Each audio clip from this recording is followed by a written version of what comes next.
Sense नଥିଲା ଆଜ୍ଞା। ଆଜ୍ଞା 2 ଘଣ୍ଟା ପରେ ସେନ୍ସ ଫେରିଲା।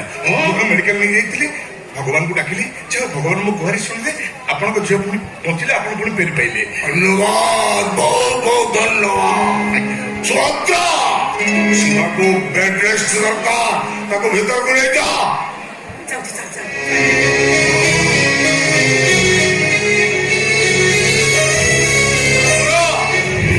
ବହୁ ମାକୁ କହିବ ପ୍ରଚୁଷ ଗୋଟେ ଗ୍ଲାସ ନେଇ ଆସିବ। ଆଉ ବାବା, ଆଜ୍ଞା ତମ ନାଁ କଣ? ଆଜ୍ଞା ମୋ ନାଁ ସୁଦେଶ। ସୁଦେଶ? ଆଜ୍ଞା ମାନେ ସବୁବେଳେ ମୁଁ ମୋ ନିଜ ପୃଥିବୀ ଭିତରେ, ଜମା ବାହାରକୁ ଯାଏନି ଆଜ୍ଞା। ଆଜ୍ଞା ଆଉ ମୋ ଆକର୍ଷଣ ହେଲା ସମାଜ ସେବା ଆଜ୍ଞା।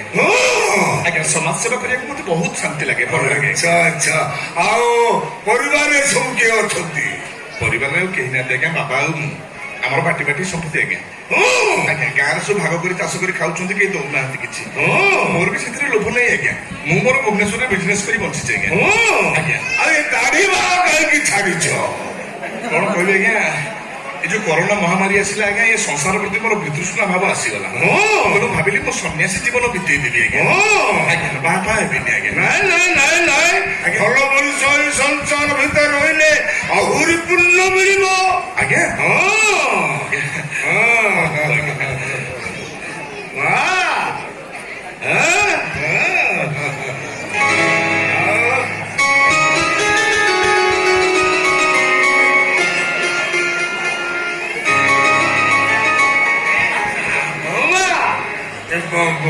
ଏଇ ବାବୁ ଆମ ଶିବର ଜୀବନ ବଞ୍ଚେଇଛନ୍ତି। ଆଜି ପାଇଁ ନୁହଁ, ସବୁଦିନ ପାଇଁ ଏ ଘରର ଅତିଥି। ନିଅନ୍ତୁ ଆଜ୍ଞା, ନିଅନ୍ତୁ।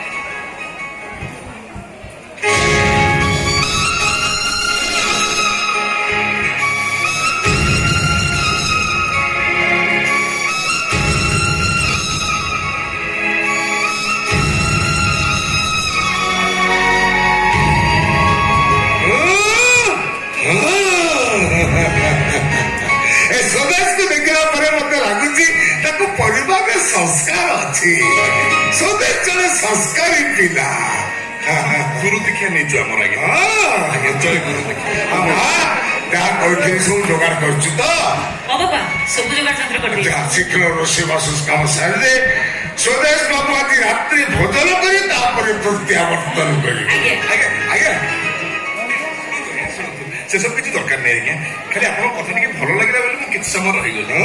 ଆଜ୍ଞା ଆଜ୍ଞା ମୁଁ ଆଉ ଆମିଷ ଭକ୍ଷଣ କରୁନି ଆଜ୍ଞା, ମୁଁ ଶାକାହାରୀ। ଆଜ୍ଞା ଆଉ ତାପରେ ଆପଣଙ୍କୁ ବହୁତ ଯୋଉ ସରବତ ଦେଲେ, ମୁଁ ପୁରା ଢକଢକ ସବୁ ପିଇଦେଲି, ଭାବୁଛି ରାତିରେ ଆଜି ଖାଇବି କି ନାହିଁ।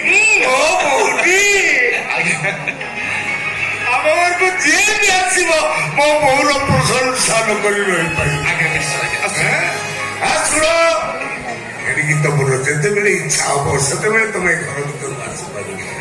ତମ ପାଇଁ ଏ ସାମୁଦ୍ରିକ ପରିବାର ଦ୍ୱାର ସବୁବେଳେ ଉନ୍ମୁକ୍ତ।